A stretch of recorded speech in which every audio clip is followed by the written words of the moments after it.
Hi, everyone.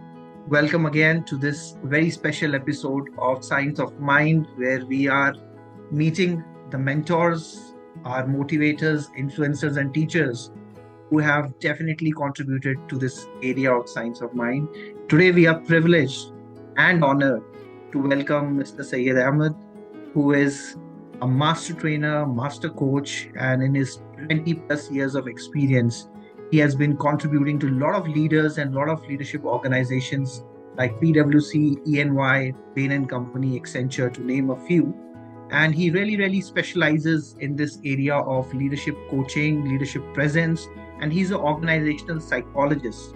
Today, I'm sure that there will be a lot of learning insights, a lot of takeaways, and we are really honored and obliged to welcome him on this show, on this podcast, and to learn from him. A very warm welcome to you, Syed.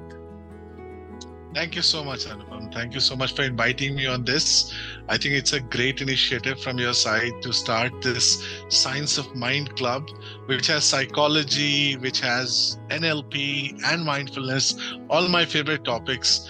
And I believe everybody should know about these topics because they have the power to reform our lives and also tell us how to live our lives better. So I'm really happy that you started this, and I'm hoping more and more people will gain from it, and more people will pass this knowledge around. So whatever you're gaining from these podcasts that Anupam has started is, don't keep it to yourself. Just spread the word as much as possible. The idea is to make this world a better place. So on that note, over to you. I think, whenever I connect with you, there are a lot of these insights that I get. I remember, our association, it goes back a lot of years where I met you Yeah. and I even learned from you in those training classes where you were the master facilitator. And also this aspect of bringing the psychology and human motivation. And you were already I would say, a researcher and a scientist of some sort in that. And I'm always curious, I know that say that you started with NIS Sparta, which is one of the best organizations in training, and also Dale Carnegie, and you have been to all these great places. But what was your motivation and what was your journey where it started? So, can you let us know a little bit more about your journey? I'm sure, I would be happy to. So, while I was researching a lot of psychologists, I came across a lot of them who actually were struggling from the same issues. Okay, so I wanted to excel in my job, and that was the initial thought in mind, that how can I be better at my work? And that's what started my curiosity towards understanding work, organizations, training, why is training important, just to make myself better, to be very honest. And then slowly and steadily, as I moved on from one organization to other, I kept learning. And the more I learned, the more I wanted to learn. So then it was more of a habit of learning that I inculcated.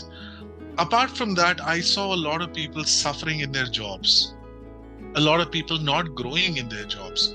In some organizations, I saw people struggling with the challenges of work. And I was always wondering, I knew how they could improve. And I just wondered if there's a way to let them know how they can improve in their work life.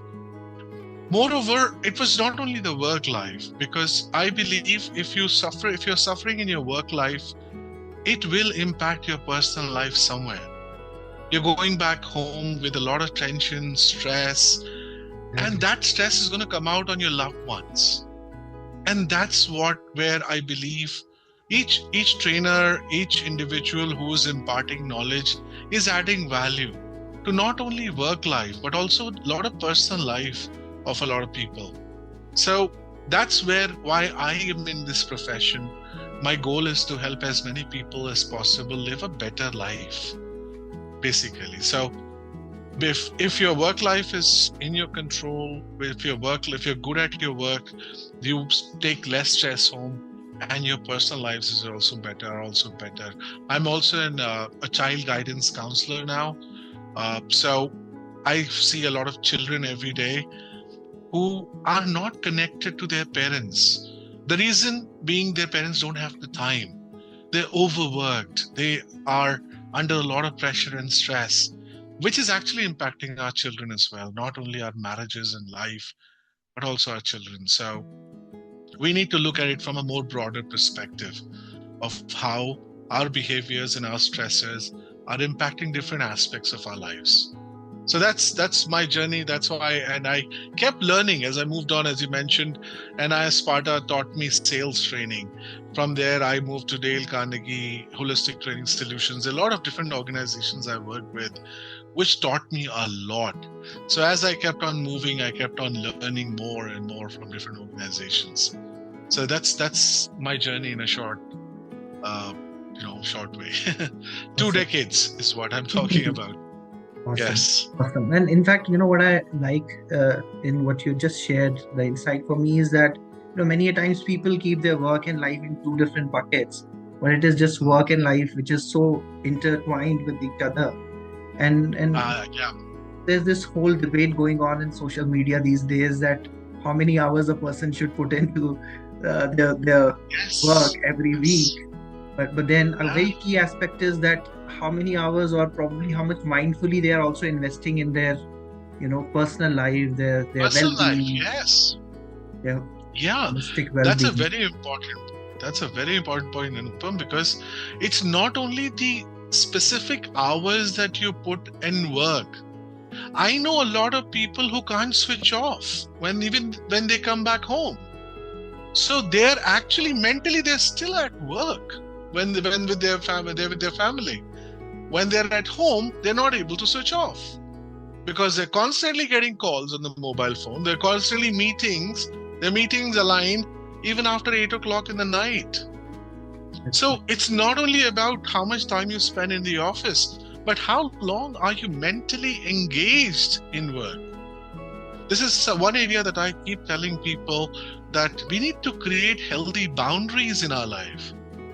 And we need to have a conversation with our teams at work that, see, after 6 o'clock, unless it's an emergency, unless there's a fire, do not call me. Let's not schedule any calls after 6. Let's respect each other's personal time. Okay, let's finish as much as possible at work. Let's support each other. These are called healthy boundaries. People just cannot, right now, nobody's talking about healthy boundaries. We're talking about how much time are you spending at work? But my question is, how much time mentally are you spending at work every day? Not only physically, like you're out partying with your family or eating dinner. Are you still thinking about work? Or you're really with your family, mindfully with your family? Do you have those boundaries? Have you created those, saying that, okay, this is it. This is when I'm going to think about my work. This is when I'm going to be with my family. That's the biggest concern, I believe. That yes, we can limit the number of hours we spend at work, and we can definitely increase the number of hours we spend with our family. But then, are we really with our family when we are actually with our family? Okay, or are we still thinking about work? That's something that we need to still think about. Right? And organizations have to, create a work environment where people are more open and they're heard. There has to be psychological safety at work where people can actually express how they feel. I should not have that fear of saying that, I need my personal time, with that fear that this may be used against me at the end of the year in the rating discussions that, oh, you need a personal life. Sorry, you will not get rated well, or you will not get the next bonus or promotion. If I have that fear, I don't have psychological safety, and that will affect me and my work because, stressed people are less efficient at work. So that's one thing that I'm thinking about. Yeah, absolutely. And in fact, the topic that you have touched upon, and especially when it comes from the leaders, how they are creating an environment of psychological safety. And so much so even in the family environment where these topics like parenting.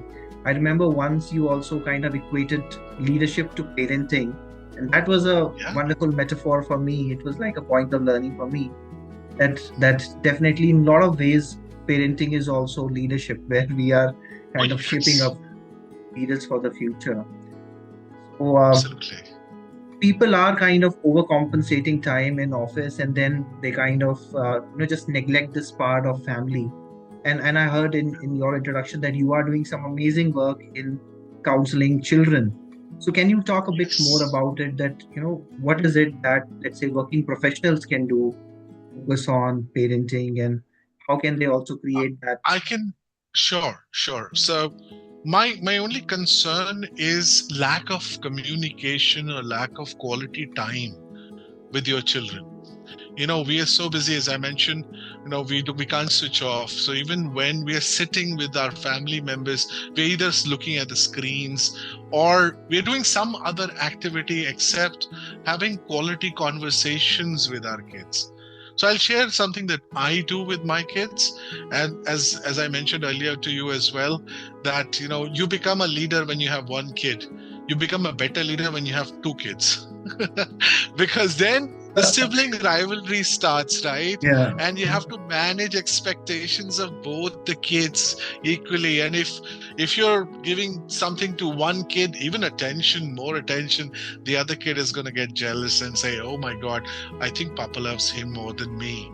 So I became a better leader when I had two kids and both boys, and they were always looking whom is papa giving more attention to. Okay. Moreover, my suggestion is that, if you have a kid, do spend some quality time with the child. Do spend some quality time with your spouse. Okay. Now, when I say quality time, what does that actually mean? Quality time is about being mindfully present there. For example, when we talk about active listening, there are different types of active listening. One of the active listening types is when I listen very actively to correct you. So the moment you say anything wrong, it's like gotcha listening. I got you. So you say anything wrong, I catch you. Okay, I'm still doing active listening, am I not? Like, I'm actively listening to anything you say wrong to me. Okay, there's another type of active listening where I'm only listening to respond. Okay, so I'm in a client meeting, or I'm somewhere with my children or with my family, and I'm just thinking about the answer I'm about to give. That's also active listening. But according to me, and according to a lot of other people, is that active listening is the highest level of active listening is listening to understand, my dear friends. So what I would suggest, Anupam, is if we just practice listening to understand without judgment, without bias, without preconceived notions, I think that will take our relationships to a long distance. Because what happens is a child says something and we have our own biases, we have our own preconceived notions, and we start giving gyan or advice to the child. Now, child already goes through a lot of advice at school, and everybody gives advice to the child. And we also become one of them. And that's when the child starts kind of distancing himself or herself from us and says, oh, if I say something to dad or mom, she's going to give me a long advice now. Okay, beta, you should do this, you should do that, and da da da da da da. That will happen. And that's a big problem. My suggestion is try not to give advice to your child. Try to ask. Doesn't matter what age your child is. Let me give you an example. When my kids were small, and now they're big, when they were small, if they used to break a toy, I used to actually ask them why. I mean, a 3 or a 4-year-old kid broke a toy. Okay, I would say, what did just happen? Like the Socrates way, right? Socratic method. I would just ask questions. And my kid would say, Papa, the toy broke. I said, okay. Who broke the toy? Me. Why did you break the toy? I don't know. What did you do? I threw the toy. Oh, so what you're saying is, if you throw the toy, it will break. And now what will we do? Oh, I think we need to buy a new toy. Or this toy we cannot play with, right? So by asking questions, by trying to understand where they're coming from, I think you can build a strong bond with your child, with your spouse even. So I keep telling people, Do not listen to correct or respond. Listen to understand the other person, where they're coming from, why they're doing what they're doing. That curiosity should drive your conversations. And even if they say something which is against your values or your ethos or your belief system, stay with it. Don't panic. Don't just lose it. Stay with it. Try to explore more. With a very nice way, say, talk about the consequences. Okay, this is the best way. You say, okay, if this happens, what do you think is going to happen? So let's say if you don't do your homework. If you don't do your homework, what do you think is going to happen? If you keep playing this game for 24 hours, what do you think is going to happen? What are your thoughts? Okay, you like playing games, fair enough. But if you keep playing games, what do you think will happen at studies, with studies? What will happen at school? Will the teachers be happy? Would you be happy? Would you be getting good grades? What do you think is going to happen? Make your children realize the consequences of their behavior. That's my suggestion to all the parents. Is number one is to have conversations, regular conversations with your kid, okay, without distractions. The second one is talk about consequences. Don't give advice, ask questions. Okay, this will help you a lot, because most of the parents I meet these days, they have, they usually do not have conversations. How we compensate our time is with gifts and toys. Just because Papa is too busy, when the Papa comes home, let's go out to eat food. Let's go to McDonald's, KFCs of the world, and just go to a fast food joint, eat food. And that too, while I'm eating food, I'm still scrolling my screens or on my client calls or my team calls. That's not quality time, my dear friends. If you are buying toys for your kids, that's the worst thing to do, because you're compensating your time with toys or money or food. These are the most common practices I see in parenting, which kind of disturbs me as a psychologist, as a child guidance counselor as well. Right? So I can go on and on. So I would stop myself here. Well, I think some amazing insights. And in fact, while you were speaking, I made notes, and deeply listening and questioning with an intent to understand. And also this whole area of giving your gift of presence, the present of presence, your family. Beautiful. I think instead of just mindlessly overcompensating it, I think these are some amazing ideas and very, very valuable, because on one end, people are just endlessly, chasing their goals, chasing their targets, the annual appraisals and all of that. But somewhere they are missing on life, which is happening day by day. I think that's very, very absolutely true. And another area where we see a lot of young professionals and even people who are struggling with issues at home and at work is that they could have done it with a lot of clarity in mind, but nowadays there's a lot of stress which is kind of fogging, creating that mind fog and creating that interruption. So what can be one of the insights or one of the techniques that can be like a takeaway for the viewers of this podcast, that they can practice to cultivate that mindful presence and in a way kind of help them come out of that stress and think clearly? Well, if stress is a big problem these days, and because of stress and anxiety is a bigger problem than stress. So I would just quickly tell you what I tell a lot of people in my training programs is, anxiety comes to us when we try to control things which are not in our control. As the Stoics, as you're aware of, would say, if it's in your control, why worry? If it's not in your control, why worry, right? Okay, so it comes down to what is in my control and what is not in my control. So the first step towards reducing stress and anxiety is to identify what you can do to improve your life and not worry about things which are not in your control, right? Year-end appraisal, rating, not in my control. Everyday behavior and action and habits, yes, in my control. So let me focus on my habits, or let me focus on my behavior, everyday actions, and let's not worry about what's going to happen at the year end. That's the first thing, that to reduce anxiety. The second thing is, as per my experience of almost 23 years of working in the corporate world, I have realized that stress, a lot of people are stressed out because of inefficiency. No, because, for a simple example, that if what I'm doing, I'm not very efficient in it, it leads to low quality output. If I get low quality output, I'll have to rework on it. And that rework takes a lot of my time.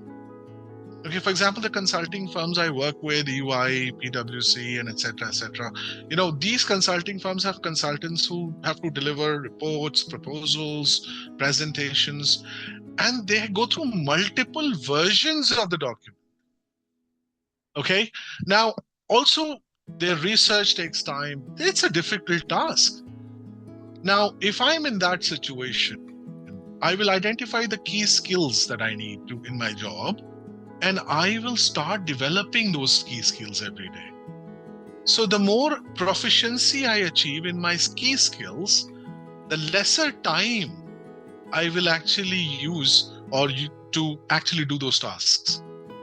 So what happens is, we need to constantly ask ourselves, say, let's say if I am working on Excel every day, okay, do I know advanced Excel? Do I know the shortcuts? Do I know the formulae?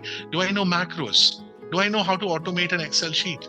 Do I know how to automatically, input data in and through different techniques in an Excel sheet?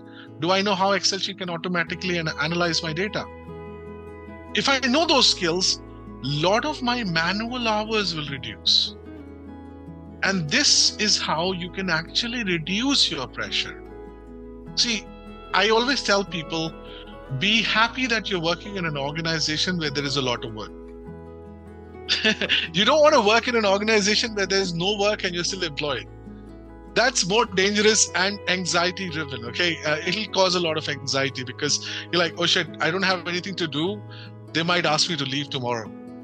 So if you're working in a situation where there's a lot of work, good for you. Say thank you, God, that I'm working in an organization where there's a lot of work, because this guarantees that my job stays. The second thing I want you to do is identify key skills that you need to master, and master those skills every day. Now, the last part of this is, how do you do it? Because a lot of people tell me that, I don't have time, Syed. I keep working, there's so much work, so much burden, and you're asking me to spend time in training, in upskilling myself. Now, I have a solution to that as well. When you make a to-do list, I know a lot of people make to-do lists. So when you make a to-do list, from today onwards, just make sure there are 2 columns in the to-do list. One column should say maintenance tasks. The other column should say progressive tasks. Every day, okay? Now, what are maintenance tasks? Maintenance tasks are like business as usual tasks. For example, whatever your core work is, all your KRAs, key responsibility areas that you do at work becomes your maintenance task. What are progressive tasks? They are upskilling yourself. So working on those Excel sheets every day at work is a maintenance task. Learning advanced Excel becomes progressive task. So let's say you have a 10-hour shift every day. You work for 10 hours. My suggestion is start with 90-10. Keep spending 99 hours every day on your maintenance tasks. Spend 1 hour every day on progressive tasks. And what you will notice is, as you increase your proficiency in your skill, you'll automatically come down on how much time you're actually spending on work. Okay, so then I would like you to stabilize it at Pareto, 80-20. Okay, which means 8 hours of 10-hour shift working on maintenance tasks, 2 hours on progressive tasks. This will not only guarantee you less stress at work, because you're increasing your efficiency and your quality, but this will also help you get promoted and grow in your career. Because I've seen a lot of people who take training and learning for granted, upskilling for granted. They can I've become a manager, I don't need to learn anything now. I've become a senior manager or a director, I don't need to learn anything from now. If you stop learning, you stop growing, period. That's how it works, guys. So my suggestion is, again, let me summarize what I just said, okay? Which is keep learning. How? You need to first identify the key skills. Okay, I said three things. First, how do you reduce anxiety? You reduce anxiety by only focusing on things that are in your control and not focusing on things which are not in your control. Okay, that's how you reduce anxiety. Now, when you look at things that are in your control, divide them into two parts. One is maintenance tasks, the other is progressive tasks. And once you do that, start dividing your time every day. 10-hour shift, 9 hours of maintenance tasks, 1 hour of progressive tasks. And I assure you, you will learn more, you will grow more in your life, and you'll have less stress at work. Because stress means nothing but stretched. When you're stretched, you are stressed. So don't be stretched, okay? Be smart, learn those skills, learn those new skills. Use automation, use Gen AI. There's so many tools available today that can just jump your efficiency, make your efficiency jump, okay? That's my suggestion. Awesome. I think there's a whole treasure trove of these techniques, the tools and skills that we are getting. But most importantly, the mindset of how do we kind of shift our paradigm and look at it as, how we can convert this problem to an opportunity. I think amazing insights Absolutely. our viewers are getting on this podcast, Syed. And in fact, a lot of ideas to action. I personally have a to-do list, and separating into two tasks and focusing on that progressive task. I think that's quite brilliant. I'm glad you liked it. I mean, Absolutely. This is what I've learned on my own, thinking about how do I keep improving while I keep working. So again, saying that, guys, stress, it's a choice. You want to be under stress, or you want to do something about that stress. Okay, what is in my control, what is not in my control? Some things which are not in your control will always give you some stress. For example, if somebody's unwell at home, you can't do anything about it. Okay, and don't beat yourself down again. Do whatever you can possibly, and then accept your humanity, as I say. I've also seen people who try acting like superhumans. I've seen some people who say that, oh, I'm going to take care of the house, I'm going to take care of the work, I'm going to take care of this, I'm going to take care of that. So you're actually stretched too thin. And that's when you actually kill yourself. Don't do that, okay? Always remember, you're just a human being. You're not superhuman. So keeping your limitations in mind, just do whatever you can and be satisfied with it. Okay, some people start beating themselves down. I think I'm not doing enough. I think I'm not doing enough. I have to do more. That hustle culture will kill you for sure. Okay, and will destroy your personal life. Don't do that. Have a more meaningful life. Have a more wholesome life. That's what I wish for every viewer, everybody. That's why I'm in this profession, right? Awesome. Yeah. And there's a lot of value in that, taking that pause for perspective, as you mentioned, and definitely I see that you as a master trainer, as a master coach, as well as organizational psychologist, you have been coaching a lot of these senior leaders, whether from the Big Four environment or from the multinationals. So let's say if there are some leaders or there are some professionals who would like to be coached from you, what is the way in which they can reach you and how they can cultivate, that space for more learning? Well, I do a lot of one-on-one coaching. I do a lot of coaching for the team. I do a lot of training programs for the team and post-training coaching as well. So you can reach out to me at my email address, which is info@bbtraining.net. Okay, or just give me a buzz on my WhatsApp on 9811731761. I'm sure Anupam will put that somewhere for your reference. Yes, he has my number. So I'll be happy to support your teams as well as you, because I've helped a lot of senior people go through even their internal interviews.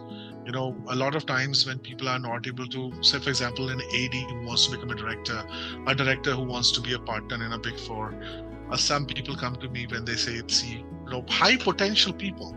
who are not able to present themselves well, who are not able to present themselves with executive presence or persuasive skills, or they struggle in negotiations.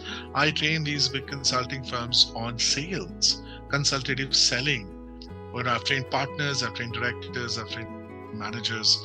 I train them every day on how to convert your sales, how to negotiate win-win solutions, how to have that executive presence in your speech when you're presenting to 500 people or 1,000 people. How do you influence them? How do you tell stories through your data? A lot of stuff I do to help a lot of leaders present better. Well, that's what I do. Yeah, and I think your vision behind breaking barriers and helping people break their inner barriers, I think that's quite amazing. Absolutely. And I have seen for myself a lot of these leaders getting transformed with your coaching and your trainings. And just on the same thought, I know that the format of this interview is a little less, but we would like to kind of connect more with you and learn more from you as a community. Sure. But to wrap things up, Syed, what is one thing or one message that you want to leave the learners of this community with? What is it that in 2025 they can do differently as a learning, as a micro action? So what is your final message for our learning community?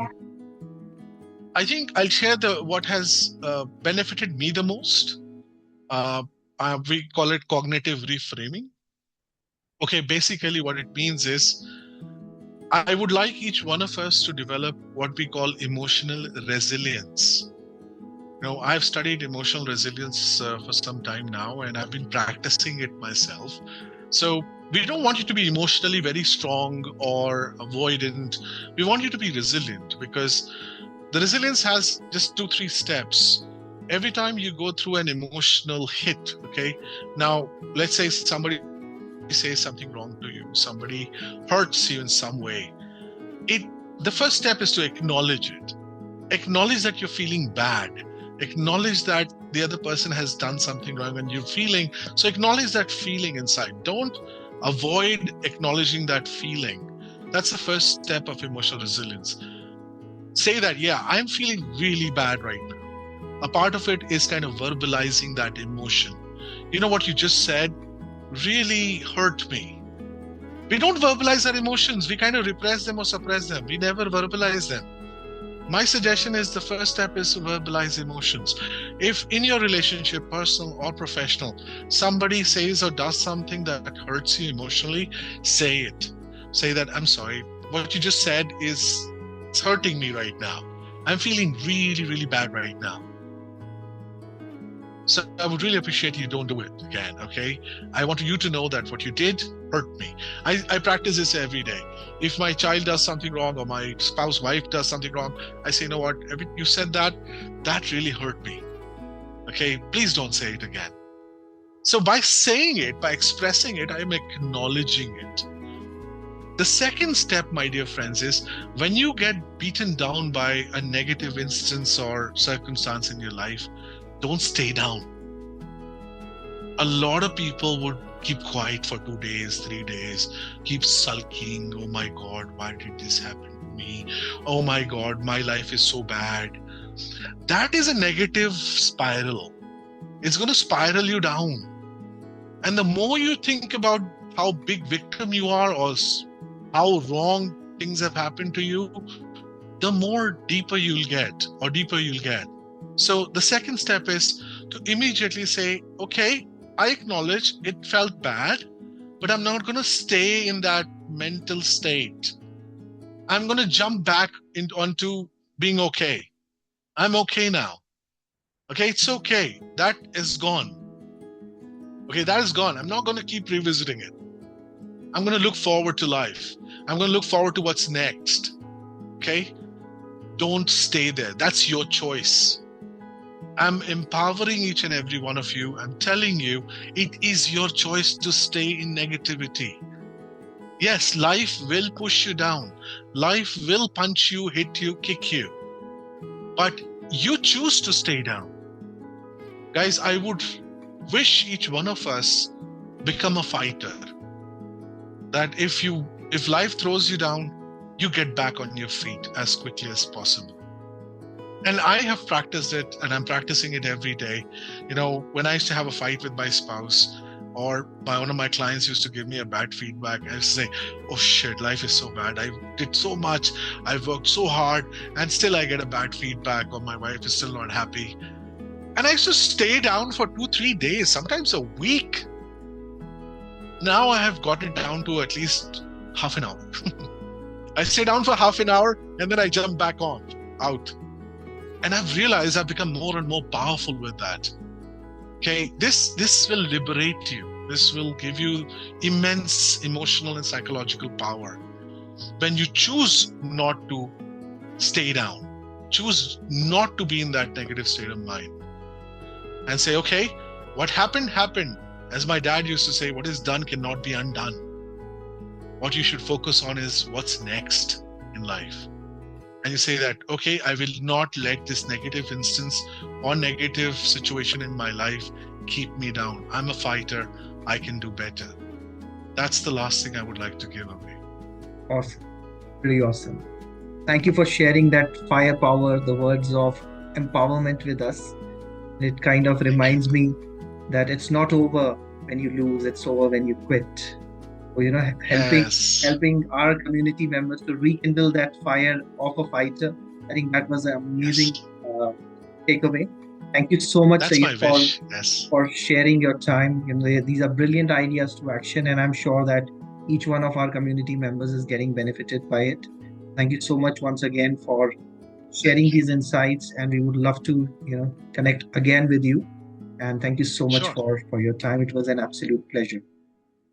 Thank you for inviting me, Anupam. All the best, and all the best, everyone. Live a better life. Live a happier life. God bless you. Thank you.